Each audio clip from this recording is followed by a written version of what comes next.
చరితాతో కాసేపుకి స్వాగతం. ఇవాళ మనము మల్లికార్జున్ గారితో ఉన్నాము. ఆయన హ్యాండ్ రైటింగ్ ఎక్స్పర్ట్. ఆయనతో ఒకసారి మొత్తం అన్ని డీటెయిల్స్గా మాట్లాడుకుందాం. నమస్కారం అండి. నమస్తే అండి. అసలు మీరు మీ చైల్డ్హుడ్ ఎక్కడి నుంచి వచ్చారు, ఏంటి ఆ డీటెయిల్స్? నేను పరిపూర్ణమైన తెలుగువాడిని. చిన్నప్పుడు విద్యాభ్యాసం అంతా ఆంధ్రప్రదేశ్లో అయింది. ఇంటర్మీడియట్ వరకు ఆంధ్రప్రదేశ్లో నేను చదువుకున్నాను. I'm a proud student of Jawahar Bharathi Kavali. Oh nice. తర్వాత రాయలసీమకి వెళ్ళవలసి వచ్చింది. మా కాలేజీలో నాకు సీట్ రాకపోతే ఒక పర్టికులర్ డైరీ సైన్స్కి గ్రాడ్యుయేషన్ అంతా నేను రాయలసీమలో చదువుకున్నాను. హైదరాబాద్కి వచ్చి సెటిల్ అయ్యాను. అంటే నాకు ఆంధ్రప్రదేశ్, రాయలసీమ, తెలంగాణతో పరిపూర్ణమైన పరిచయం. ఒక మనిషిని 33.3% చేస్తే 100% ఎలా అవుతుందో అట్లా నేను ఒక పరిపూర్ణమైన తెలుగువాడిని. ఈ ఫీల్డ్కి నా బాల్యానికి చాలా దగ్గర సంబంధం ఉంది. నా బాల్యంలో 4వ తరగతి చదువుతున్నప్పుడు రాధాకృష్ణమూర్తి గారని ఒక ఇంగ్లీష్ టీచర్ మా స్కూల్కి వచ్చి, సింగిల్ టీచర్ అతను, చాలా సబ్జెక్ట్స్. కావలి దగ్గర, చిన్న పల్లెటూరులో. ఏ ఊరండి? సాయిపేట లక్ష్మీపురం అని ఒక చిన్న గ్రామం. ఓకే. 4వ తరగతి నాకు బాగా గుర్తుంది. రాధాకృష్ణమూర్తి గారు గుర్తున్నారు. ఆయన నా పేరుని రాసి నా నోట్బుక్లో ఇస్తే నా పేరు అంత అందంగా ఉంటుందా అని అప్పటి వరకు నాకు తెలియదు. అక్కడ పడిందండి బీజం. నేను ఇప్పుడు అనలైజ్ చేసుకుంటే బ్యాక్ వెళ్తే అక్కడ నుంచి స్టార్ట్ అయింది నా హ్యాండ్ రైటింగ్ చరిత్ర. ఇక ఆ రోజు నుంచి ఆయన ఒక్కళ్ళే ఉండేవాళ్ళు బ్యాచులర్గా. ఆయనకి కూరగాయలు తీసుకురావడం, ఆయన ఇల్లు సర్ది పెట్టడం దగ్గర నుంచి రోజు స్కూల్ అయిపోయిన తర్వాత ఇంటికి వెళ్ళిపోయేవాడిని. 6-7 వరకు ఆయనతో స్పెండ్ చేసేవాడిని. అలా అలా అయిన ప్రహసనం ఇంకొక 1-2 ఇయర్స్ అయ్యేటప్పటికీ రిజిస్టర్లో ఒక నెల రోజులు అయిపోయిన తర్వాత కొత్త పేజీలో పేర్లన్నీ రాయాలి. మా టీచర్ నన్ను సెలెక్ట్ చేసుకునేవారు. అరే నీ హ్యాండ్ రైటింగ్ బాగుంటుంది, రారా పేర్లన్నీ. రాధాకృష్ణ గారి కాదు, ఇంకో క్లాస్ టీచర్. ఇంకొక 1-2 ఇయర్స్ అయిపోయేటప్పటికి 7-8 తరగతులు వచ్చేటప్పటికి మా పీటీ సార్ నన్ను పిలిచి, అరే మన స్కూల్లో ప్రైజులు వచ్చిన పిల్లలందరికీ నువ్వు సర్టిఫికేట్లు రాసి పెట్టాలి అన్నారు. అదే టైంలో అనుకోకుండా మా ఇంట్లో ఏమవుతుందంటే నా హ్యాండ్ రైటింగ్ బాగుంటుందని మా ఫాదర్ ఇంటికి వచ్చిన కార్డులన్నీ నా మొహాన్ని పడేసి, అరే వీళ్ళు ప్రింట్ చేశారా, నువ్వు చేత్తో రాసేస్తావు కదా. అంటే ఇక్కడ ప్రతి పేరెంట్ గమనించవలసిన విషయం అండి. నిజంగా నా జీవితంలో జరిగిన సంఘటన కాబట్టి చెప్తున్నాను. తెలియకుండానే మన పిల్లల ఆత్మవిశ్వాసాన్ని ఎంత పెంపొందించవచ్చు అనే దానికి ఇది ఒక మచ్చుతుంది. నాకు తెలియకుండానే ఓహో నేను చాలా బాగా రాస్తానేమో అనిపించేది. వాస్తవానికి నా దగ్గర అప్పుడు రాసినవి ఉన్నాయి ఇప్పటి వరకు. అసలు యాక్చువల్గా అవి అంత గొప్పగా ఉండేవి కాదు. అంటే మా ఫాదర్ నన్ను ఎంకరేజ్ చేయడానికి నాకు వెనకాతలు ఇచ్చిన బూస్ట్. వాళ్ళు ప్రింట్ చేశారా, నువ్వు చేతో రాసేస్తావు కదా అని. ఇక అప్పటి నుంచి ఆంధ్రజ్యోతి అనే పత్రిక పండగలప్పుడు ఇన్ని పేపర్లు వచ్చేవి. 60-70 పేజీలతో పేపర్ వచ్చేది. అన్ని పత్రికా ప్రకటనలు ఉండేవి. ప్రత్యేకంగా ఆంధ్రజ్యోతి నాకు ఎప్పటికీ గుర్తు. ఆ సినిమా పేర్లన్నింటినీ నేను చేత్తో రాయడానికి ట్రై చేసేవాడిని. అలా 8-9 తరగతులు వచ్చేటప్పటికి పక్క స్కూల్ నుంచి ఇంకో పీటీ సార్ వచ్చి, అరే మీ పీటీ సార్ ఫ్రెండ్ని నేను, మా స్కూల్లో సర్టిఫికేట్స్ మీరు రాసిస్తారా, నువ్వు రాసిస్తావా అని అడగడంతో ఓహో నాకు హ్యాండ్ రైటింగ్కి ఏదో ఉన్నట్టుంది, మిగతా వాళ్ళకంటే నేను కొంచెం సపరేట్ ఏమో అని. ఇలా బాల్యానికి, నా బాల్యంలో నా అని అప్పుడు కొంచెము ఆ టైంలో ఏమన్నా తలకి ఏమి నేను చాలా బాగా రాస్తున్నానని ఏమి అవ్వలేదా? ఉండేదేమో. ఎందుకంటే 15 ఏళ్ళు వచ్చే వరకు పిల్లలంతా ఎలా అనుకుంటారంటే, అవును నాకంటే అందంగా ఎవరు ఉండరు, నాకంటే బలమైన వాళ్ళు ఎవరు లేరు, నాకంటే విజ్ఞానం ఉన్న వాళ్ళు ఎవరు లేరు, మా అమ్మ ఏంటి మా నాన్న ఏంటి ఇలా మాట్లాడతారంటే నాకు అనిపిస్తుంది. అదే వయసులో నేను ఒక పర్టికులర్ స్కిల్లో ఉన్నాను కాబట్టి నాకు అలాగ అనిపించిన సందర్భాలు కూడా ఉన్నాయి. ఇంతవరకు ఎవరు అడగలేరు. మీరు చక్కటి క్వశ్చన్ వేశారు. ఇలాంటివి రాకూడదు యాక్చువల్లీ పిల్లల్లో. కానీ సహజంగా సైకలాజికల్గా కౌమార దశ అంటారు చూసారా, ఒక బాల్యం నుంచి కొంచెం పెద్దవాళ్ళు అయ్యేదానికి మధ్యలో ఉండే ఒక అటు ఇటు కానీ ఒక వయసులో మనమే అన్నిటికంటే చాలా పవర్ఫుల్ అనే ఇదిలో అదే టైంలో మిమ్మల్ని 10 మంది పొగుడుతూ ఉంటే నేనే చాలా పెద్ద రారాజునేమో ఈ ఫీల్డ్లో అనే ఫీల్డ్ వచ్చి 2-3 నువ్వే రాస్తావని నీకు పొగరు అన్న సందర్భాలు కూడా ఉన్నాయి. అందుకని నాకు గుర్తొస్తుంది అనమాట. ఇవన్నీ పక్కన పెడితే మెల్లమెల్లగా నాకు చదువు అంటే కూడా బాగా ఇష్టం కలిగింది నా టీచర్స్ వల్ల. ఎస్పెషల్లీ తెలుగు టీచర్ గురించి చెప్పుకోవాలి. సువేంసు అని ఒక ఆయన ఉండేవారు. చిన్నప్పుడు జరిగిన విషయాలు నా మస్తిష్కంలో ఇంతవరకు పచ్చగా జ్ఞాపకం ఉన్నాయి. ఏ క్లాస్లో అండి? 6 తరగతిలే ఉంటాను అనుకుంటా అప్పుడు. సురభి వెంకట సుబ్రహ్మణ్యం అని సువేంసు అని సంతకం చేసేవారు ఆయన. ఆయన పద్యం చెప్తూ ఉంటే, ఆయన నిలబడి ఆ వాగ్దాటి చెప్తూ ఉంటే ఇలా నిలబడాలేమో, ఇలా మాట్లాడాలేమో అని చిన్నప్పటి నుంచే ఆ రక్తంలో అవి నాకు అలా వచ్చేసాయి. అలా అలా అలా చదువుకుంటూ మెల్లగా 10th క్లాస్ అయిపోయిన తర్వాత ఇంటర్మీడియట్కి నేను కావలి జవహర్ భారతిలో జాయిన్ అయ్యాను.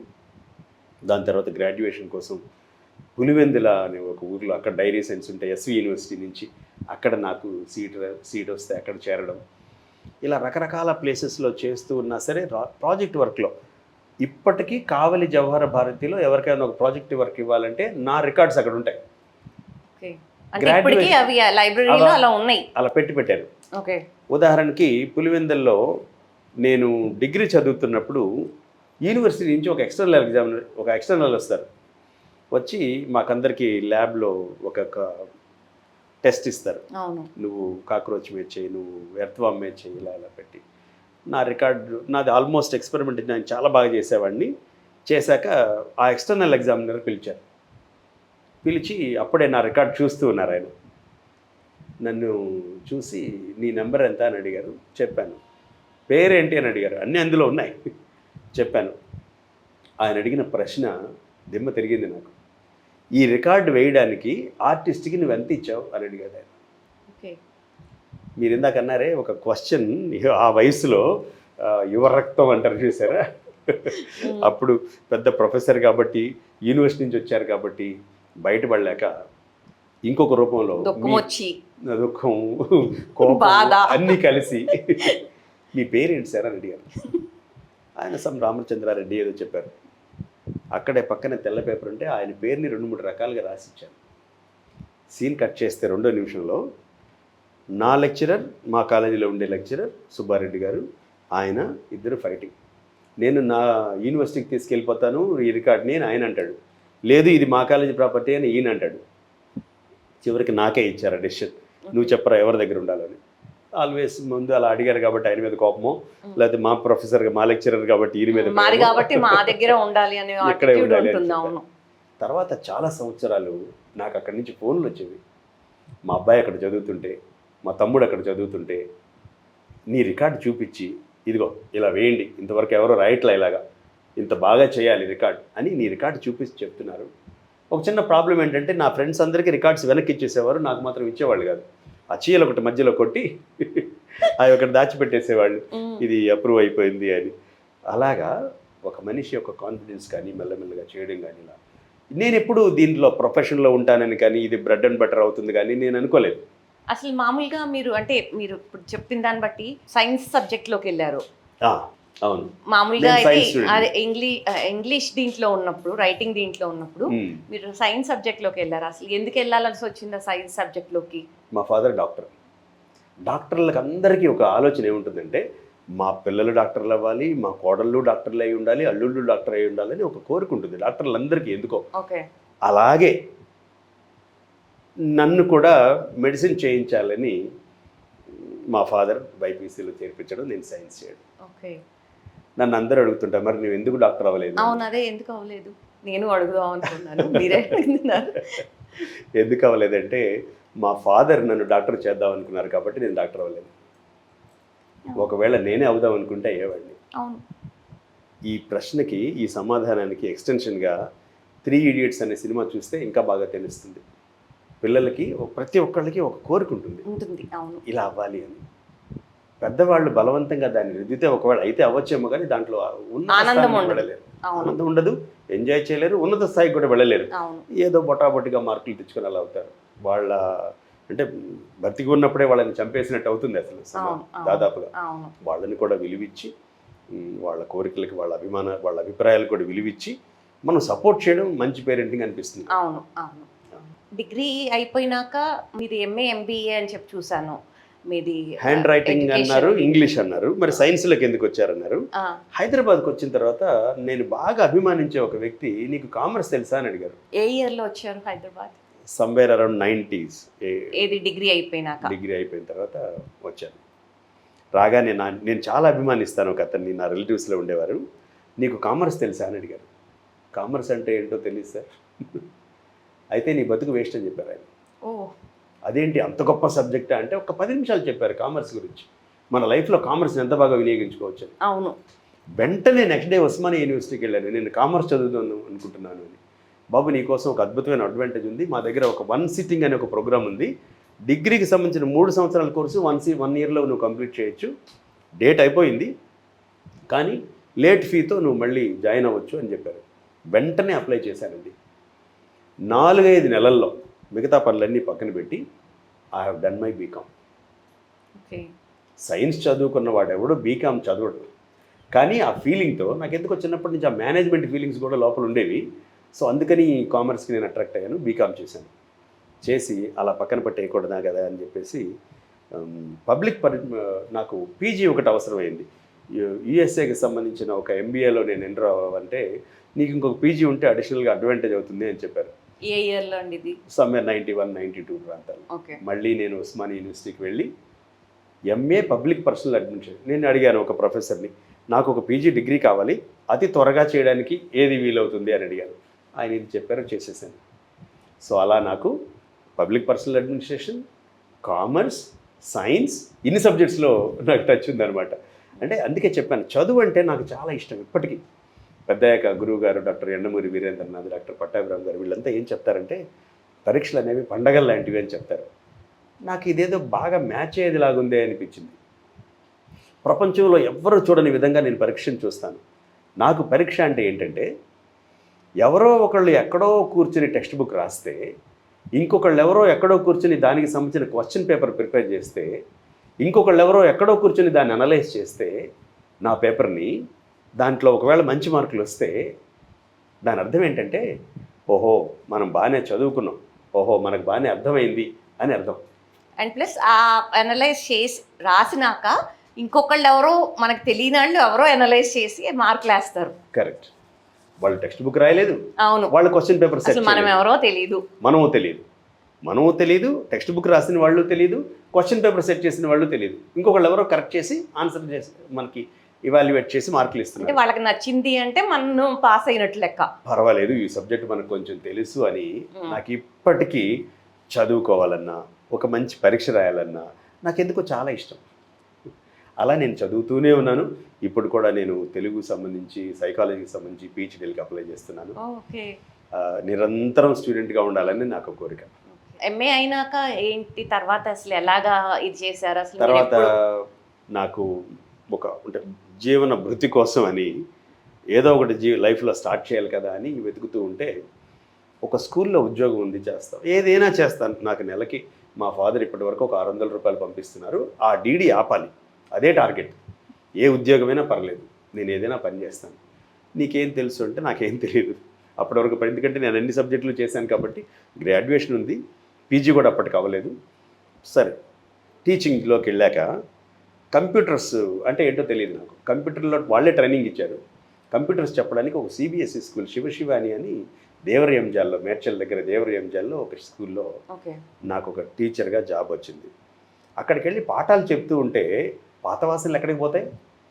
వీళ్ళు పిల్లలేంటి సరిగా రాయట్లేదు, ఒకవైపు కంప్యూటర్ పాఠం, లోపలేమో ఎక్కడి నుంచో ఉన్నాయి అవి బీజాలు. బాధ వచ్చేస్తుంది. హ్యాండ్ రైటింగ్ ఈజ్ ఇంపార్టెంట్ అనేది ఇంట్లో. ఆ రోజు నాకు వచ్చిన ఆలోచన ఏంటంటే అండి, 8-9 సంవత్సరాల్లో 8-9 తరగతులు చదివే పిల్లలు హ్యాండ్ రైటింగ్ చూస్తే నాకు నిజంగా బాధేసింది. అది ఒక పెద్ద స్కూల్ శివశివాని అంటే ఆ రోజుల్లో సిటీలో one of the top 4, top 5 స్కూల్స్లో ఒకటి ఉండేది. 70% మంది నాన్ తెలుగుస్ ఉండేవాళ్ళు అక్కడ. ఓ 30% మందే యునైటెడ్ ఆంధ్రప్రదేశ్ వాళ్ళు ఉండేవాళ్ళు. ఎక్కడెక్కడో మినిస్టర్స్ పిల్లలు, ఒరిస్సా నుంచి, నార్త్ నుంచి, ఎక్కడి నుంచి పెద్ద పెద్ద వాళ్ళంతా అక్కడ ఉండేవాళ్ళు. అంత పెద్ద స్కూల్లో ఇంత నాలెడ్జ్ పిల్లలకి, విపరీతమైన నాలెడ్జ్. నేను అప్పుడు వెంటనే నన్ను నేను క్వశ్చన్ చేసుకున్నాను, వీళ్ళంత వయసులో నా నాలెడ్జ్ ఎలా ఉండేది అని. కనీసం ఒక 1% కూడా లేదు. ఈవెన్ మనం చెప్పుకోవాలన్నా మనం 8-9 తరగతులు చదువుతున్నప్పుడు ఇప్పుడు 8-9 తరగతులు చదువుతున్న పిల్లలతో చూస్తే ఏమాత్రం కంపేర్ చేయలేము. అదే పాయింట్ నాకు ఆ రోజు హ్యాండ్ రైటింగ్ బాగుండేది, ఈరోజు హ్యాండ్ రైటింగ్ బాగాలేదు. ఆ రోజు ఎగ్జామ్స్ రాస్తుండేవాళ్ళం, ఈరోజు ఎగ్జామ్స్ పిల్లలు రాయాలి. హ్యాండ్ రైటింగ్లో ఏం తేడా లేదు, నాలెడ్జ్లో తేడా వచ్చింది. బాగా చదువుతున్నారు, బాగా అర్థం చేసుకోగలుగుతున్నారు, కానీ ప్రజెంటేషన్లో వీళ్ళు ఏంటబ్బా ఇంత ప్రాబ్లం చేస్తున్నారు, బాగా రాయాలి కదా, హ్యాండ్ రైటింగ్ బాగాలేకపోతే ఎలా, 10 నెలల కష్టం వేస్ట్ అయిపోతుంది కదా అన్న ఫీలింగ్తో అప్పుడప్పుడు కొంతమంది దగ్గరికి వెళ్ళి అరే క్యూ ఇలా రాయకండి, ఎం ఇలా రాయకండి, ఎస్ ఇలా రాయకండి, ఇలా కనెక్ట్ చేయకండి, ఇలా స్లాండ్ చేయకండి, ఇలా పట్టుకోకండి, ఇవన్నీ చెప్తూ ఉండేవాడిని. ఓ 2-3 నెలలు అయిన తర్వాత ప్రిన్సిపల్ కంప్లైంట్ ఎవరో ప్రిన్సిపల్ పిలిపించారు. అయిపోయాను, ఈరోజే లాస్ట్ డే స్కూల్లో మనకి అనుకుంటూ సందిగ్ధంగా ప్రిన్సిపల్ రూమ్లోకి వెళితే ఆయన అప్రిషియేట్ చేయడం మొదలుపెట్టారు. మల్లికార్జున్, ఎవరికి తెలియని విషయం నువ్వు చెప్తున్నావు, నువ్వు ఇంతవరకు చెప్పే సబ్జెక్ట్ చెప్పడానికి చాలామంది ఉన్నారు, కానీ నీకు తెలిసిన సబ్జెక్ట్ చెప్పడానికి ఎవరు లేరు. Why can't you teach handwriting itself అని చెప్పేసాడు ఆయన. సుధీర్ సంపత్తి మహానుభావుడు. అక్కడ స్టార్ట్ అయింది, అక్కడ టీచింగ్ స్టార్ట్ అయింది. నాకెందుకో ఎక్కడ నేర్చుకోలేదు, కానీ చిన్నప్పటి నుంచి నాటకాలు, ఆ డైలాగ్ డెలివరీ, మూవీస్ ఇవన్నీ బాగా ఇష్టం. అవన్నిటిని యాడ్ చేస్తూ చక్కగా నిలబడి ధైర్యంగా చెప్తూ ఉంటే పిల్లలు బాగా అట్రాక్ట్ అయ్యేవాళ్ళు. చెప్పడం వచ్చింది, రాయడం వచ్చింది.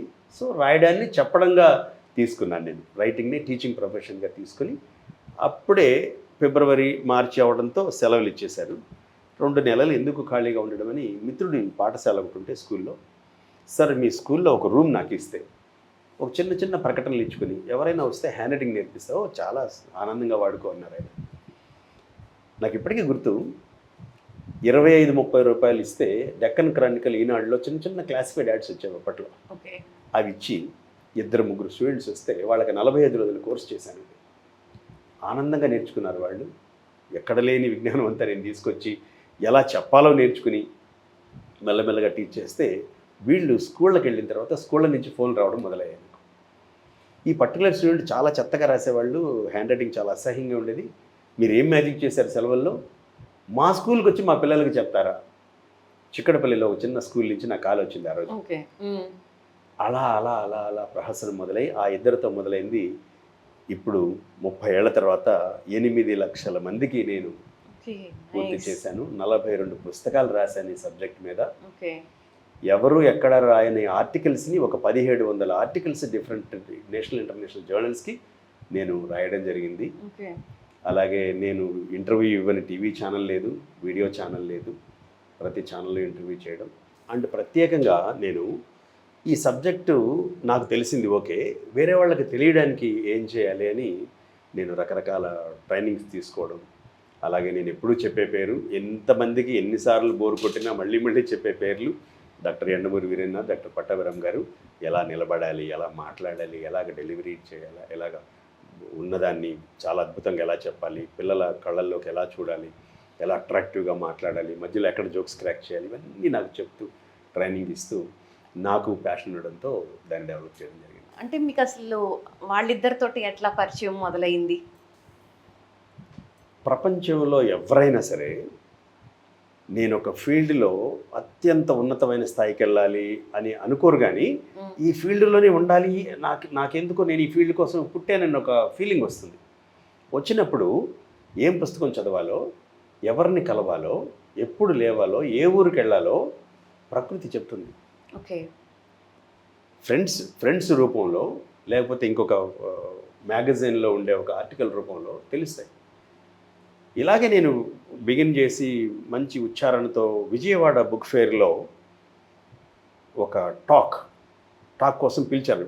హైదరాబాద్ నుంచి విజయవాడ వెళ్ళి విజయవాడ బుక్ ఫేర్లో నాకు ఇప్పటికీ గుర్తుంది. 37 సమ్వేర్ 94-95 ఆ ప్రాంతాల్లో, ఇంకో కొంచెం 97-98 ప్రాంతాల్లో. అప్పుడు కెరియర్ నేను 96లో ప్రొఫెషనల్గా స్టార్ట్ చేశాను. అప్పటికే కొంచెం 2-3కి ఎలా చేయడం అలా మొదలుపెట్టాను కదా. 96 నాకు యాక్చువల్గా record start, teaching training record start. ఆ ప్రాంతాల్లో 37th విజయవాడ బుక్ ఫేర్ నాకు ఇప్పటికీ గుర్తుంది. అందులో మాట్లాడమని పిలిచారు. 75 నిమిషాలు మాట్లాడాను, మోర్ దెన్ 1 అవర్ మాట్లాడుతూ ఉంటే ఒక అతను ఇలా చేతులు కట్టుకుని నా వైపే స్టేర్ చేస్తూ ఉన్నారు. కొంచెం ఇబ్బందిగా అనిపించింది. దిగిన తర్వాత ఆటోగ్రాఫ్లు ఇవి అవి ఫోటోలు అయిపోగానే నా దగ్గరికి వచ్చారు. ఆయన వచ్చి, మీరు మాట్లాడింది కనీసం ఒక 500 మంది విని ఉంటారండి, ఆంధ్రప్రదేశ్ మొత్తం వినేలాగా చేస్తాను, మీరు నాకు హెల్ప్ చేస్తారని అడిగారు. అది ఎలా అని అడిగాను. పుస్తకం రాయండి, ఆయన పబ్లిషర్ అని పుస్తకం రాసి, ఎవరండి? సరస్వతి పబ్లికేషన్స్, మైథిలి వెంకటేశ్వరరావు. ఓకే. ఆయనకి మొట్టమొదటి పుస్తకం రాశాను. అసలు పుస్తకం ఎలా రాయాలో తెలియదు. ఆయన చెప్పారు నాకు, ఇలా రాయాలి, ఇలా కంటెంట్, మీ దగ్గర కంటెంట్ ఉంది కానీ దాన్ని ఛానలైజ్ చేయాలి, ఫార్మాట్ ఎలా ఉంటుంది అంటే నెల రోజులైనా 2 పేజీలు కూడా కదలలేదు. అప్పుడు మీరు ఇలా అయితే అవ్వట్లేదు, మా ఊర్లో ఐలాపురం అనే హోటల్ ఉంది, నేను మీకు బుక్ చేస్తాను, వచ్చేసేయండి, ఎన్ని రోజులకు వస్తానో తెలియదని చెప్పేసారండి ఇంట్లో అని అక్కడికి వెళ్ళానండి. 10 రోజుల్లో పుస్తకం కంప్లీట్ అయిపోయింది. ఆ 10 రోజులు అదే పనిలో ఉన్నాను. ఏం బుక్ అండి ఇది? Beautiful hand writing course. నేను మీకు చూపిస్తాను, ఇప్పటి వరకు ఉంది అది. సరస్వతి పబ్లికేషన్స్ వాళ్ళు వేసిన మొట్టమొదటి పుస్తకం అది. అది వేయించినప్పుడు ఆయన నాకు చెప్పారు, హైదరాబాద్లో ఎండమూరి వీరేంద్రనాథ్ గారు ఉంటారు, ఆయన దగ్గరికి వెళ్ళి ముందు మాట రాయించగలరా అని అడిగారు. ట్రై చేస్తానండి అని వెళ్ళాను. మొట్టమొదటి పరిచయం మీరు అడిగితే నాకు గుర్తొస్తుంది. అలా ఎండమూరి గారిని రాజ్భవన్ రోడ్లో ఆయన ఆఫీస్ ఉంటే అక్కడికి వెళ్ళి తలుపు తట్టి, నా పేరు మల్లికార్జునరావు, నేను ఇలా పుస్తకం రాశాను, ఇలా కాదమ్మా మీరు పుస్తకం అంతా నాకు ప్రింట్ చేసి తీసుకొచ్చి ఇచ్చి 2 రోజుల తర్వాత నన్ను మళ్ళీ ఫోన్ చేసి కలిస్తే అప్పుడు నేను చెప్తాను రాస్తానా లేదా అని అన్నారు. తప్పకుండా సార్ అని చెప్పి పుస్తకం అంతా ఇచ్చి వచ్చాను. ఒక వారం తర్వాత మళ్ళీ వెళ్తే ఆయన చేత్తో రాసిచ్చారు నాకు, how I feel about this book అని. నైస్ సార్ మీరు ఏమనుకోకపోతే వేరే వాళ్ళు దీన్ని ప్రింట్ చేస్తారు, దీన్ని ఇలాగే స్కాన్ చేసి వాడుకోవచ్చా, చాలా బాగా రాశారు సార్. తప్పకుండా వాడుకోండి అన్నారు ఆయన. పుస్తకం ప్రింట్ అయిన తర్వాత 10 కాపీలు గురువుగారికి ఇచ్చి ఇలా మాట్లాడుతూ ఉంటే నేను ఒక ఆయన పరిచయం చేస్తానని చెప్పి పట్టాభిరామ్ గారి దగ్గరికి తీసుకొచ్చారు ఆయన. మల్లికార్జున అని ఒక మంచి ఇంట్రెస్టింగ్ పర్సన్ ఉన్నారు, నేను ఈరోజు సాయంకాలం తీసుకొస్తున్నాను. ఇక్కడికి రాగానే ఇదే ఆఫీస్, ఇది పట్టాభిరామ్ గారి ఆఫీస్. ఇక్కడికి రాగానే ఇక్కడే కూర్చున్నాను. నాకెందుకు తెలియదు మల్లికార్జున గారు అన్నారు. అంటే అప్పట్లో నాకు కావలి జవహర భారతిలో డాక్టర్ పట్టాభిరామ్ గారు 3 గంటల సేపు ఇచ్చిన మ్యాజిక్ షో నాకు ఎంత నచ్చేసిందో. హైదరాబాద్కి వచ్చి ప్రకటనలు చూస్తూ ఉంటే ఆయన 5 రోజుల కోర్సు నిర్వహిస్తున్నారని ఒక ప్రకటన వచ్చింది. ఆయన చూడొచ్చు కదా అని అక్కడ 5 రోజుల కోర్సులో చేరాను. అలా పరిచయం అయిపోయారు. ఇది కూడా అరౌండ్ అప్పుడే 92, 93 నేను వచ్చిన కొత్తల్లో ఎంఏ చేసేటప్పుడు. అప్పుడు ఆయన ప్రతిరోజు ఒక 5గురికో 6గురికో పర్సనల్ కౌన్సిలింగ్ ఇస్తారు. ఆ బ్యాచ్లో ఉండే వాళ్ళకి 1 గంట క్లాస్ చెప్పడం, 1 గంట పక్క రూమ్లో కూర్చుని మీ సమస్యలు ఏమిటి అని. 3వ రోజు నా టర్న్ వచ్చింది. చెప్పండి మీ పేరేంటి, ఎందుకు జాయిన్ అయ్యారు, మీ సమస్య ఏంటి అని అడిగారు. నేను ఇలాగే కళ్ళల్లో చూస్తూ నాకేం సమస్య లేదు గురుగారు అన్నాను. మరి ఎందుకు చేరాను అన్నారు. మిమ్మల్ని చూడడానికి జాయిన్ అయ్యానండి, మీరు నా కాలేజీకి వచ్చారు, మా కావలి జవహర్ భారతి నుంచి వచ్చాను, మా కాలేజీకి వచ్చి 3 గంటలు ప్రోగ్రామ్ చేశారు, అసలు ఎంత మంచి వాయిస్, ఆ పర్సనల్ డెవలప్మెంట్ కానీ ఆ విషయాలు కానీ, 5 రోజులు మిమ్మల్ని అలా చూస్తుండొచ్చు కదా అంటే వెంటనే ఆయన వంగి పుస్తకం ఒకటి తీసి నాకు సైన్ చేసి ఇచ్చారు. ఇప్పటికీ నా దగ్గర ఆ పుస్తకం ఉంది. అలా పట్టాభిరామ్ గారు ఎండమూరి గారితో పరిచయం. ఒక మనిషి జీవితంలో గొప్పగా అవడానికి బాగా చదవాలి, ఉదయాన్నే లేవాలి, పెద్దవాళ్ళని గౌరవించాలి, ఎప్పటికప్పుడు కన్సిస్టెన్సీ ఉండాలి, డెవలప్, ఇవన్నీ చాలామంది చెప్తారు. వీటితో పాటు నేను ఇంకో విషయం చెప్తాను, గ్రాటిట్యూడ్ చాలా ఇంపార్టెంట్. అవును, మెయిన్ గ్రాటిట్యూడ్ ఇంపార్టెంట్. ఎవరి వల్ల మనం ఈరోజు అసలు బతికున్నామో, ఇలా ఉన్నామో, ప్రొఫెషన్లో కానీ పర్సనల్గా కానీ, ఉదయాన్నే లేచి వాళ్ళని గుర్తు చేసుకోకపోయినా, ఎలాంటి సందర్భం వచ్చినప్పుడైనా సరే వాళ్ళని చెప్పుకోకపోయినా అది చాలా తప్పు అవుతుంది. అక్నాలెడ్జ్‌మెంట్ లేకపోతే అది కరెక్ట్ కాదు. నేను ఇంతవరకు ఒక్క ఇంటర్వ్యూ కానీ ఒక్క క్లాస్ కానీ మా గురువుగారుల పేర్లు చెప్పకుండా చేయలేదు. మీ గురువుగారులు ఒక్కళ్ళే కాదండి ఇక్కడ.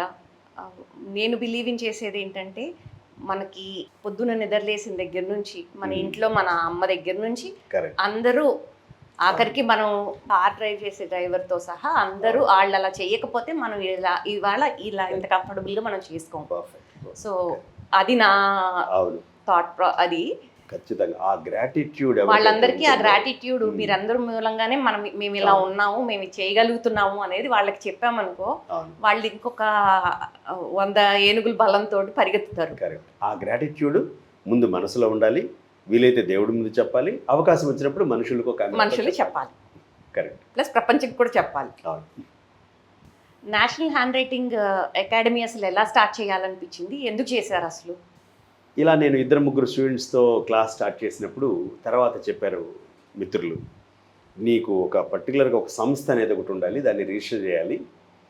నేషనల్ క్యాలిగ్రఫీ అకాడమీని స్టార్ట్ చేశాను. చాలామందికి అసలు క్యాలిగ్రఫీ అంటే ఏంటో తెలిసేది కాదు.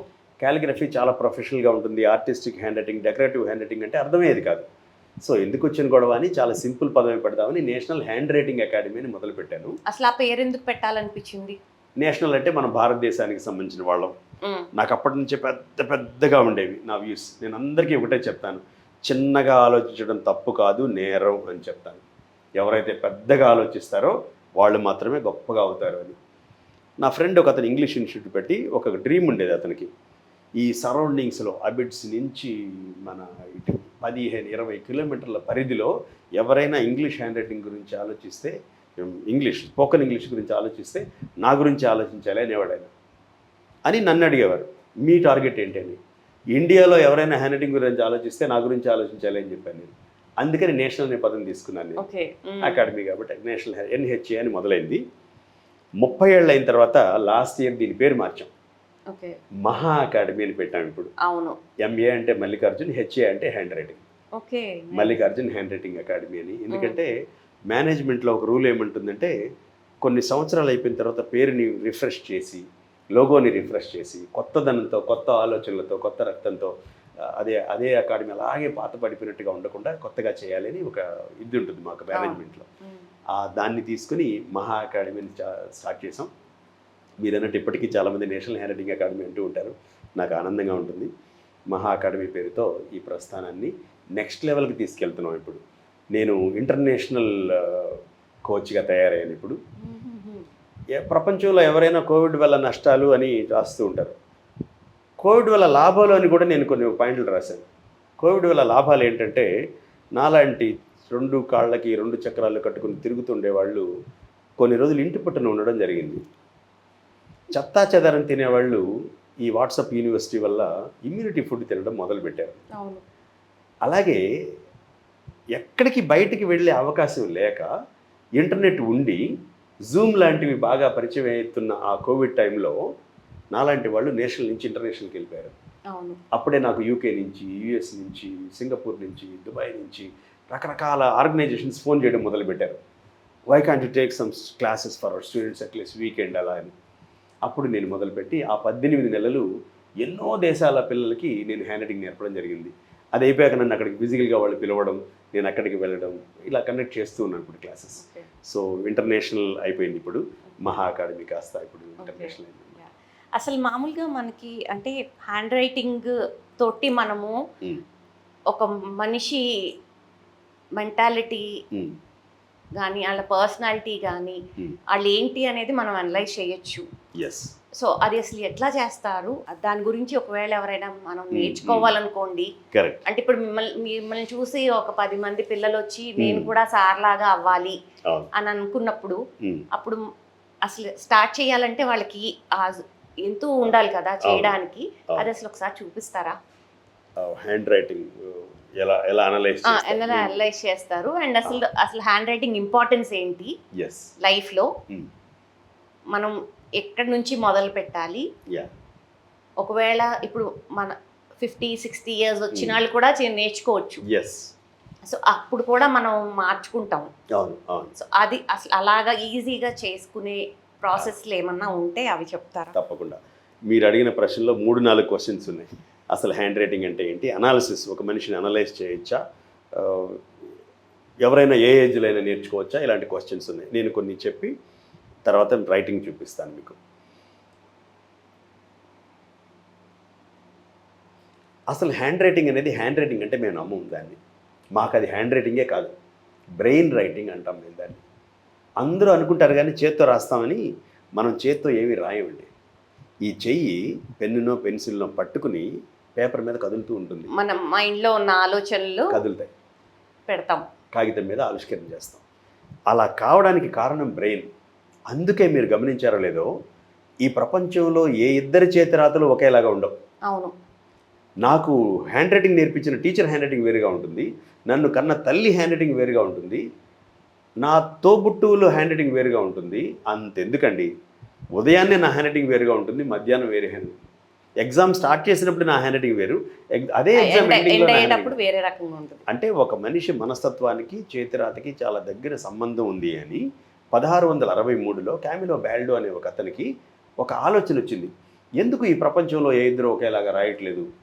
He was a medical doctor cum psychologist. అతనికి వచ్చిన ఆలోచనకి ఆ రీసెర్చ్ చాలా బలంగా చేసి వాళ్ళ టీం అంతా కలిసి 5-10 సంవత్సరాలు రీసెర్చ్ చేశారు. రీసెర్చ్ చేస్తే వాళ్ళకి అర్థమైంది ఏంటంటే, ఒక మనిషి ఆలోచనలు ఎలా ఉంటాయో పేపర్ మీద రైటింగ్ అలా పడుతుంది. నాకు బాగా నచ్చిన వ్యక్తి గురించి ఒక లైన్ రాయమంటే నా రైటింగ్ వేరుంటుంది. మిద్ది మీద నుంచి ఒక పెద్ద బండ వేసి వీడిని చంపేయాలి అని కోపంగా ఉండే ఒక వ్యక్తి గురించి ఒక్క లైన్ అన్న రాయండి అంటే నేను దరిద్రంగా రాస్తాను. అవును, ఉదాహరణకి. ట్రూ. సో నా మనస్తత్వాన్ని ప్రకారం నా చేతి రాత వస్తుంది.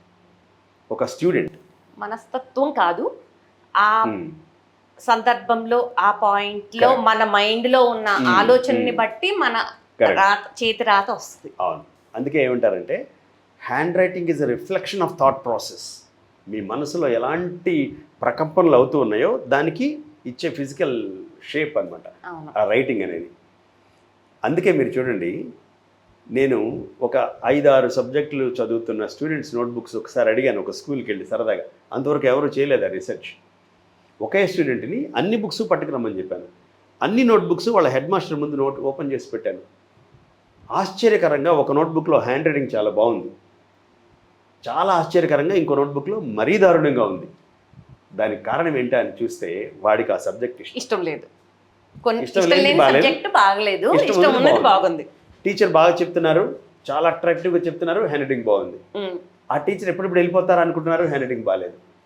అంటే హ్యాండ్ రైటింగ్ చూడండి ఎంత రిఫ్లెక్షను అక్కడే చూడొచ్చు. ఈ రోజు ఏ టీచర్ అయినా సరే క్లాస్లో ఈ ఎక్స్పెరిమెంట్ చేయొచ్చు. అంటే మీ సబ్జెక్ట్, మీరు టీచ్ చేసే సబ్జెక్టు మీ పిల్లలు బాగా రాస్తున్నారంటే మీరు బాగా చెప్తున్నారు అని అర్థం. అస్సలు బాగా రాయట్లేదు అంటే ఏదో తేడా ఉంది అని అర్థం, ఎక్కడో తేడా ఉంది అని అర్థం. వాడికి సబ్జెక్ట్ అయినా ఇష్టం లేకపోవాలి, లేకపోతే మీరు చెప్పే విధానం అయినా ఇష్టం లేకపోవాలి. 2-3 ఏళ్ల నుంచో చిన్నప్పటి నుంచో ఒక సబ్జెక్ట్ అంటే ఇష్టం ఉండదు మనకు, మనం దాన్ని ఎలాగో బాగా రాయాలి, ఒకవేళ బాగా చెప్పే టీచర్ అయినా సరే. అలా ఏదో ఒక కారణం ఖచ్చితంగా అయి ఉంటుంది. సో చేతిరాత మనస్తత్వానికి అర్థం కాబట్టి ఆయన 5-6 ఏళ్ళు రీసెర్చ్ చేసిన తర్వాత ఒక అద్భుతమైన ఆలోచన వచ్చింది ఆయనకి. పాజిటివ్గా ఉండే పీపుల్ పాజిటివ్గా ఆలోచించేటప్పుడు ఇలా రాస్తున్నారు, నెగిటివ్గా ఉండే పీపుల్ లేదా నెగిటివ్గా ఆలోచించేటప్పుడు ఇలా రాస్తున్నారు. కాబట్టి ఈ స్ట్రోక్స్ని డిలీట్ చేసేసి ఈ స్ట్రోక్స్ని రీప్లేస్ చేస్తే ఏమవుతుందో చూద్దామని మొదలుపెట్టారు. నెగిటివ్ స్ట్రోక్స్లో ఆ ప్లేస్లో పాజిటివ్ స్ట్రోక్ని ఇచ్చి బలవంతంగా కూర్చోబెట్టి ఎలుకల మీద ఎలాగైతే రీసెర్చ్ చేస్తారో పిల్లల మీద పెద్దవాళ్ళ మీద రీసెర్చ్ చేయడం మొదలుపెట్టారు ఆయన. ఆశ్చర్యకరంగా 21 రోజుల్లో వాళ్ళ మనస్తత్వంలో మార్పులు రావడం గమనించాడు ఆయన. దానికి వాళ్ళు ఆ రోజు పెద్ద మనుషులు పెట్టిన పేరు ఏంటంటే గ్రాఫోథెరపీ. థెరపీ అంటే చికిత్స, రెమెడియల్ మెషర్. గ్రాఫోథెరపీ అంటే చేతి రాతలో చిన్న చిన్న మార్పులు చేయడం ద్వారా మనస్తత్వంలో మార్పులు తీసుకురావడం. ఈ రోజుకి కూడా స్టార్ట్ చేసిన తర్వాత 30 ఏళ్ల తర్వాత ఇంకొక విషయం తెలుసా అండి, నేను స్టార్ట్ చేసినప్పుడు ఈ ఇండస్ట్రీ లేదు అసలు. అవును, లేదు. I'm the first person, one of it's kind, Pioneer in the industry, training industry. ఇప్పుడు కొన్ని వేల మంది ఉన్నారు నా ఫీల్డ్లో, వాళ్ళందరికీ నేను ఆది గురువుని. టీవీ ముఖంగా, ఇంటర్వ్యూ ముఖంగా చెప్తున్నాను. ఇప్పుడు ఉన్న అందరి ట్రైనర్స్కి నేనే ఆది గురువుని.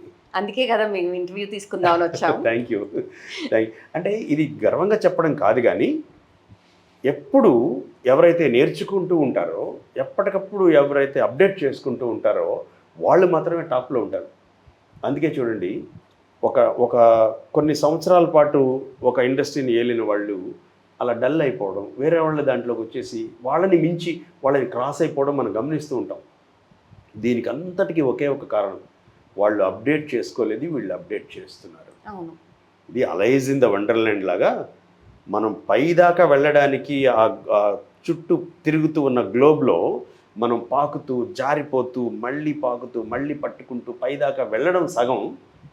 అక్కడే నిలబడి ఉండాలి అంటే ఈ గ్లోబ్ తిరుగుతూ ఉంటుంది కాబట్టి అక్కడ కూడా పరిగెడుతూ ఉండాలి. అవును, అది నేను బాగా ఆకలింపు చేసుకుని మా గురువు గారుల దగ్గర ఎప్పటికప్పుడు నేర్చుకోవడం, ఎప్పటికప్పుడు దేశ విదేశాలకు వెళ్ళడం, కొత్త పుస్తకాలు చదవడం, కొత్త ఆర్టికల్స్ చూడడం, ఇవన్నీ 10% అయితే 90% ఇవన్నీ నిజంగా మార్కెట్లో ఇలాగే ఉందా లేదా, స్కూళ్ళల్లో ఇలాగే చేస్తున్నారా లేదా, పిల్లలకి ఇలా చేస్తే ఉపయోగపడుతుందా లేదా, టీచర్స్ ద్వారా ఇవి చెప్పిస్తే ఏమైనా లాభం జరుగుతుందా లేదా అని నేను చేసే ప్రాక్టికల్ రీసెర్చ్ 90%. అందుకని ఈ రోజు కూడా నా ప్రోగ్రామ్స్ వెరీ యూనిక్. భారతదేశంలో నేను ఒక్కడనే హ్యాండ్ రైటింగ్ ఇంప్రూవ్మెంట్ ట్రైనింగ్ ప్రోగ్రామ్స్ని 3 అంశాల ద్వారా చేస్తాను. 1 క్యాలిగ్రఫీ, 2 గ్రాఫాలజీ, 3 గ్రాఫోథెరపీ. అందంగా ఉండాలి, చేతిరాతను బట్టి విశ్లేషణ చేసుకోగలగాలి, చేతిరాతలో మార్పులు చేసుకుని మీ మనస్తత్వంలో మార్పులు తీసుకురావాలి. అప్పుడే చేతిరాత పరిపూర్ణమవుతుంది, 100% అవుతుంది. అది మనం ఎలా చేసుకుంటాము? ఇప్పుడు చేతిరాతను బట్టి మనం కాలిగ్రఫీని చూసి మన మనస్తత్వాన్ని ఎలా అనలైజ్ చేసుకుంటారు ఒక మనిషి? ఉదాహరణకి ఓ అనే అక్షరంలో పెద్ద లూప్ రాసే వాళ్ళందరూ సీక్రెటివ్గా ఉంటారు అని తేలింది. We have a document proof. రీసెర్చ్లో బ్రెయిన్ స్టడీ ప్రకారం లెటర్స్ని రీసెర్చ్ చేసి కనిపెట్టేశారు. దీనికి ఒక సైన్స్ ఉంది, ఒక ప్రొఫెషనల్ సైన్స్ ఉంది. సైన్స్ని ఏమంటారు? గ్రాఫాలజీ అంటారు. ఓకే. గ్రాఫాలజీ అంటే ఏంటంటే ఒక మనిషితో ఏమాత్రం పరిచయం లేకుండానే వాళ్ళ చేతిరాత మాత్రమే చూసి వాళ్ళ లక్షణాలని, అంటే మంచి లక్షణాలని చెడు లక్షణాలని ఉన్నవి ఉన్నట్టుగా విశ్లేషించే శాస్త్రం. ఆ శాస్త్రం మీద నాకు ఎంత ఆసక్తి కలగడానికి కారణం డాక్టర్ యండమూరి వీరేంద్రనాథ్ గారు వెన్నెల్లో ఆడపిల్ల అనే ఒక పుస్తకం రాసి దానికి అనుబంధంగా గ్రాఫాలజీ అనే పుస్తకం వేశారు. ఓకే. ఆ రోజు వరకు నాకు చేతిరాతను బట్టి మనస్తత్వాన్ని అర్థం చేసుకోవచ్చు అనే విషయమే తెలియదు. బాగా రాయాలి, ఇంకా బాగా రాయాలి, అందంగా రాయాలి, ఆకర్షణీయంగా రాయాలి, దీనికోసమే చచ్చిపోవాలి, ఇదే కోరిక తప్ప దీన్ని విశ్లేషించవచ్చు, దీన్ని బట్టి మనస్తత్వాన్ని తెలుసుకోవచ్చు అని తెలియదు. ఆ పుస్తకంలో చదివిన తర్వాత ఆ పుస్తకాన్ని మూసేసి చాలాసేపు నేను ఆలోచించాను. ఇక్కడ దొరికింది నాకు విషయం. విశ్లేషించవచ్చు అంటే ఎంత అద్భుతమైన విషయం. అవును. ఒక ప్రైమరీ టీచర్కి, ఒక హై స్కూల్ టీచర్కి ఈ గ్రాఫాలజీ తెలిస్తే ఎన్ని అద్భుతాలు చేయొచ్చు. ఒక మదర్కి గ్రాఫాలజీ గురించి తెలిస్తే పిల్లల్ని అద్భుతంగా పెంచవచ్చు. అవును. ఎందుకురా ఇలా రాస్తున్నావు, ఈ ప్లేస్లో ఇలా రాయి అని చెప్పగలిగితే, కొంచెమైనా నాలెడ్జ్ ఉండగలిగితే వాళ్ళ మనస్తత్వాన్ని కూడా మార్పు చేయొచ్చు. అలాగే నేను క్రమక్రమంగా ఈ స్కూల్స్లో చెప్పడం, పుస్తకాలు రాయడం, వీడియోలు చేయడం, రకరకాల మ్యాగజైన్స్లో ఆర్టికల్స్ రాయడం, టీవీలు ఇంటర్వ్యూ చేయడం, ఇలా ఒక్కరోజు కూడా ఆపలేదు. ఈ ప్రయాణాన్ని 30 ఏళ్ల నుంచి కోవిడ్ టైంలో కూడా త్రూ జూమ్, ఇంటర్నేషనల్గా చేసి ఒక్కరోజు కూడా ఆపకుండా ఈ ప్రయత్నం చేస్తూ ఉంటాను. అందుకే మా గురువుగారులు ఎప్పుడూ చెప్తూ ఉంటారు, ఒక మనిషి డిగ్రీ చదువుకున్న తర్వాత, పీజీ చదువుకున్న తర్వాత ఇది ప్రభుత్వం బాధ్యత, నాకు ఉద్యోగం ఇవ్వాలి అని అనుకోకుండా ఒక కొత్త ఫీల్డ్లో నేను ఏదైనా చేస్తాను అని ఒక కొత్త ఆలోచనతో బయటకు వచ్చి నలుగురికి ఉపయోగపడాలి, ఇది నాకు ఉపయోగపడాలి అని ఒక మనిషి బయటకు వచ్చాయంటే ఇలాంటి వాళ్ళు దేశానికి కావాలి. దీన్ని ఆంటర్‌ప్రెన్యూర్‌షిప్ అంటారని వాళ్ళు చెప్పేదాకా నాకు ఆ రోజు వరకు తెలియదు ఆ విషయం. ఓకే. ఇప్పుడు అంటే గ్రాఫాలజీ అసలు మామూలుగా మనకి ఒకవేళ దాని గురించి తెలుసుకోవాలి, మా ఇప్పుడు మీరు చెప్తే తప్పించి నాకు తెలీదు. కరెక్ట్. అవును. అంటే హ్యాండ్ రైటింగ్ బాగుండాలి అనేది ఒకటి మాకు చిన్నప్పటి నుంచి నేర్పించారు తప్పించి ఇవన్నీ ఉన్నాయి అనేది మనకు తెలీదు. మీ గురించి చదివినాక అవన్నీ నాకు ఐడియా వచ్చింది. ఇప్పుడు అసలు అలా తెలియని దీంట్లో ఎలాగైనా మనం అసలు గ్రాఫాలజీని ఎలాగా తెలుసుకుని పిల్లలు, ఇప్పుడు ఇంట్లో పేరెంట్స్ చెప్తేనే కదా పిల్లలకి కానీ లేదా స్కూల్లో టీచర్స్కి ఎంతమందికి తెలిస్తే, అలా మీరు ట్రైనింగ్స్ కూడా ఇస్తారా? నేను రెండు పనులు చేస్తానండి. ఒకటి రీసెర్చ్, 2 ట్రైనింగ్. నా జీవితం అంతా ఇదే. ఎవరైనా సరే ఒక మనిషి బేసిక్స్ తెలుసుకుంటే సరిపోదు, కొంచెం ముందుకెళ్ళాలి. ఉదాహరణకి తలనొప్పి వస్తే సారడైన్ వేసుకుంటాం, జ్వరం వస్తే పారాసెటమాల్ వేసుకుంటాం, డాక్టర్ దగ్గరికి వెళ్ళాం. అదే జ్వరం 20 రోజులైనా తగ్గకపోతే అప్పుడు వెళ్తాం. అదే తలనొప్పి నెలల తరబడి వస్తూ ఉంటే అప్పుడు వెళ్తాం. వెళ్ళిన తర్వాత డాక్టర్ని అడుగుతాం, ఎందుకు వస్తుంది నాకు ఇలాగా, ఇంకెవరికైనా వస్తుందా, ఇది తగ్గుతుందా, దీనికి కారణం ఏంటి అని అడుగుతాం. అలా తెలుసుకోవాలి గ్రాఫాలజీ గురించి. మీరు అన్నారే నాకు ఈ గ్రాఫాలజీ గురించి ఐడియా లేదని. మీకు ఐడియా లేకపోవడం తప్పు లేదండి. ఎందుకంటే బేసిక్స్ అనేవి మనం అందరం హ్యాండ్ రైటింగ్ బాగుండాలి, లెజిబుల్గా ఉండాలి, మన ఆప్షన్స్లో ఒక ఎవాల్యుయేటర్ చదువుతుంటే అర్థం కావాలి, ఇంతవరకే మనం చేస్తాం. ఒక ప్రొఫెషనల్గా నాకు తెలియవలసిన సబ్జెక్ట్ అది. టీవీ ముందు కూర్చుని మీరు రిమోట్ ఇలా నొక్కితే ఇలా ఇట్లా నొక్కగానే లిప్తపాటులో ఛానల్ మారిపోతుంది, లిప్తపాటులో వాల్యూమ్ పెరుగుతుంది లేదా తగ్గుతుంది. కానీ నాకు ఆ రిమోట్ ఎలా పనిచేస్తుందో తెలియక్కర్లా. నేను ఒక ప్రొఫెషనల్ కాబట్టి నాకు తెలియాలి ఆ విషయం. గ్రాఫాలజీ, గ్రాఫోథెరపీ నాకు తెలియాలి. ఒక లేమ్యాన్ వచ్చి, ఒక మదర్ వచ్చి, మా అబ్బాయి ఈ క్లాస్ చదువుతున్నాడండి, వీడి హ్యాండ్ రైటింగ్ బాగాలేదు అంటే నేనేం చెప్పాలంటే, ఇలా చేసుకుంటే నీ హ్యాండ్ రైటింగ్ మారుతుంది, ఫిజికల్గా చేంజ్ అవుతుంది. ఇది కాకుండా ఇలా చేసుకుంటే సైకలాజికల్గా కూడా నీకు కొన్ని ప్రాబ్లమ్స్ ఉన్నాయి బాబు, అవన్నీ అధిగమించవచ్చు అని చెప్పగలిగినప్పుడు ప్రొఫెషనల్ అవుతారు వాళ్ళు. సో నేను నా కోసం కాలిగ్రఫీ, గ్రాఫాలజీ, గ్రాఫోథెరపీని వాడుకుని నేను ట్రీట్ చేస్తాను, నేను క్లాస్ చేస్తాను, నేను సెషన్స్ చేస్తాను. సో మీరు కౌన్సిలింగ్స్ కూడా తీసుకుంటారు? Almost like counselling 1-to-1 sessions కూడా జరుగుతూ ఉంటాయి. ఫర్ ఎగ్జాంపుల్ యూపీఎస్సీ ఎగ్జామ్స్ రాసేవాళ్ళు ఎందుకు నా హ్యాండ్ రైటింగ్ ఇలా ఉంది, ఎందుకు నేను స్పీడ్గా రాయలేకపోతున్నాను అన్నప్పుడు వాళ్ళని గ్రూప్లో పెట్టి చేయం మేము. ఎందుకంటే 40 మందికి 40 సమస్యలు ఉంటాయి. ఇలా చాలా సీరియస్గా నిమిషం చాలా వాల్యుబుల్గా చదువుకునే వాళ్ళకి 1-to-1 సెషన్సే అవసరం అవుతాయి. వాళ్ళని నేను కూర్చోబెట్టి వాళ్ళ రైటింగ్ అంతా చూసి స్పీడ్ రావాలంటే ఇలా చేయాలి, బాగుండాలంటే ఇలా చేయాలి, మీ మనసుతో మార్పులు రావాలంటే ఇలా చేయాలి, ఇవన్నీ నేను క్రోడీకరించి వాళ్ళకి చెప్తాను. ఆ విధంగా డజన్ల మంది నా దగ్గర సివిల్ సర్వీస్ క్రాక్ చేసిన వాళ్ళు ఉన్నారు. ఓకే. మనకి మామూలుగా అంటే మీ దగ్గరకు వచ్చి చేయాలి అని మీరు టీచర్స్కి ట్రైనింగ్ ఇస్తే Yeah. టీచర్స్ ఏమన్నా మనకి ఇది చేయగలరా అసలు? అది ఖచ్చితంగా. స్కూల్లో ఒక సబ్జెక్ట్ కింద ఎందుకు పెట్టకలేదు మరి? ఇవన్నీ సపోర్టింగ్ స్కిల్స్ అండి. చెస్ బాగా ఆడిన వాళ్ళు జీవితంలో రాణిస్తారని మనం అలా చెప్తూ ఉంటాం. అలాగే బాగా పాటలు పాడిన వాళ్ళు, ఇక చాలా స్కిల్స్ ఉంటాయి. ఆ స్కిల్స్ అన్నీ ఉన్నప్పుడు for example public speaking skills ఉంటే బాగుంటుంది. అలాగే పెయింటింగ్ ఉంటే చాలా గొప్పవాళ్ళు అవుతారు. మహాత్మా గాంధీ కూడా రాశారు, పెయింటింగ్ బాగా నేర్చుకున్న వాళ్ళకి మంచి స్కిల్స్ ఉంటాయి. ఇలా అవన్నిటిని సబ్జెక్టులుగా పెట్టడం కుదరదు. ఇవన్నీ సపోర్టింగ్ స్కిల్స్ అనమాట. వీటి మీద బేసిక్ ఐడియా ఉంటే ఒక స్కూల్ టీచింగ్ ఫ్యాకల్టీకి ఫ్రెటర్నిటీకి ఒక బేసిక్ ఐడియా ఉంటే ఎలాగో వాళ్ళు రాస్తున్నారు కాబట్టి బోర్డు మీద, ఆ బోర్డు మీద రాసేటప్పుడు కొంచెం బెటర్గా రాయడం, అర్థమయ్యేలాగా రాయడం. ఒక టీచర్ లెజెండ్ అని రాస్తే లెగ్ ఎండ్ అని కనపడుతుంది అది పిల్లలకి.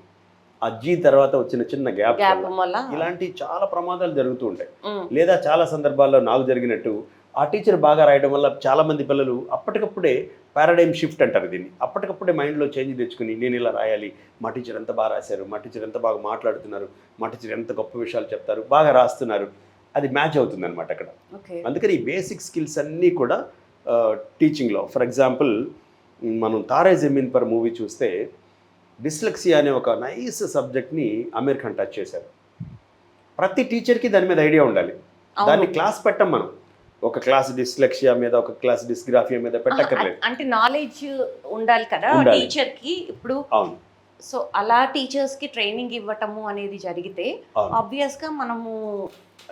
అలాగే నేను ఇప్పటి వరకు ఒక 1500-1600 స్కూల్స్లో నేను ట్రైనింగ్ ఇవ్వడం జరిగింది. నేను ఇచ్చిన స్కూల్స్లో చాలాసార్లు ప్రతి సంవత్సరం నన్ను పిలవడం, అలాగే చేయించడం, టీచర్ల ద్వారా పిల్లలకి చెప్పించడం జరుగుతూ ఉంటుంది. అందుకే నేను ఎప్పుడు చెప్తూ ఉంటాను, ఒక టీచర్కి ఆ సబ్జెక్టు, ఆ పాఠం లేదా ఆ పాఠం సరౌండింగ్స్ తెలిస్తే సరిపోదు. ఎలా చెప్పాలి, లెర్నింగ్ డిజేబిలిటీస్ ఏంటి, హ్యాండ్ రైటింగ్ గురించి ఏంటి, పబ్లిక్ స్పీకింగ్లో బేసిక్ టెక్నిక్స్ ఏంటి, ఇలాంటివన్నీ తెలిసినప్పుడు బెటర్ టీచర్ అవుతారు. ఓకే. ఇప్పుడు రైట్ హ్యాండ్ రాసే మనుషులది మనస్తత్వం ఒక రకంగా ఉంటుంది, లెఫ్ట్ హ్యాండ్ తో రాసే వాళ్ళ మనస్తత్వం ఒక రకంగా ఉంటుంది. సో అది ఎలాగా ఎక్స్ప్లెయిన్ చేస్తారు అసలు? అంటే రైట్ హ్యాండ్ లెఫ్ట్ హ్యాండ్ విషయానికి వస్తే ప్రపంచంలో ఇంతవరకు నాలాంటి ప్రొఫెషనల్స్ ఎవ్వరూ ఒక హ్యాండ్ రైటింగ్ చూసి ఇది రైట్ హ్యాండ్తో రాశారా లెఫ్ట్ హ్యాండ్తో రాశారా అని చెప్పలేదు. చెప్పడం కుదరదు అసలు. అది గ్రాఫాలజీలో మాకు కొన్ని లిమిటేషన్స్ ఉంటాయి. ఇది మగవాళ్ళు రాశారా ఆడవాళ్ళు రాశారా, లెఫ్ట్ హ్యాండ్తో రాశారా రైట్ హ్యాండ్తో రాశారా, అమెరికాలో వాళ్ళు రాశారా లేకపోతే సింగపూర్లో వాళ్ళు రాశారా, ఇండియాలో ఉండే వాళ్ళు రాశారా అని ఎవరు చెప్పలేరు. ఇవన్నీ లిమిటేషన్స్. హ్యాండ్ రైటింగ్ అనేది మనసు నుంచి, మన బ్రెయిన్ నుంచి వచ్చే రిఫ్లెక్షన్ కాబట్టి అది దానివల్ల ఏజ్ కానీ జెండర్ కానీ ఏరియా కానీ చెప్పలేము మనం. ఇవన్నీ లిమిటేషన్స్. కానీ ఖచ్చితంగా ఆ మనిషి ఆ రాస్తూ ఉన్నప్పుడు ఎలాంటి ఆలోచనలు ఉండి ఉండొచ్చు, లేదా బేసిక్గా ఆ మనిషి క్వాలిటీస్ ఏంటి అని అనలైజ్ చేసి వాటికి రెమెడీ ఇవ్వచ్చు మనం.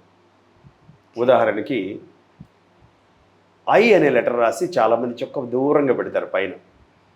చుక్క దూరంగా పెట్టే ప్రతి వారికి, స్టూడెంట్ అయినా అనక్కర్లేదు మనం, ఎవరైతే ఐ స్టెమ్ కంటే చుక్క దూరంగా పెడుతున్నారో వాళ్ళందరికీ ఫోకస్ తక్కువ ఉంటుంది, మెమరీ తక్కువ ఉంటుంది. యాజ్ ఏ గ్రాఫోథెరపిస్ట్ ఐ చుక్కని దగ్గరగా పెట్టండి, మళ్ళీ లైఫ్లో ఎప్పుడు ఐ రాయవలసి వచ్చినా సరే చుక్క దగ్గరగా పెట్టండి అని నేను చెప్తాను.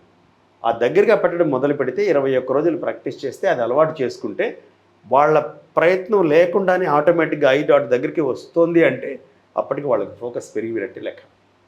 అది థెరపీ. అసలు 21 రోజులు అనేది అన్నిట్లోనూ ఉంది. అసలు ఎందుకు వచ్చింది ఆ 21 రోజులు? అంటే ఇది సైన్స్లో సైకాలజిస్టులు ఎక్కడ ఈ బ్రేక్ ఈవెన్ ఎక్కడ వరకు మైండ్ రికార్డ్ అవుతుంది, మైండ్లో విషయాలు రికార్డ్ అవుతున్నాయి అని వాళ్ళు రీసెర్చ్ చేశారు.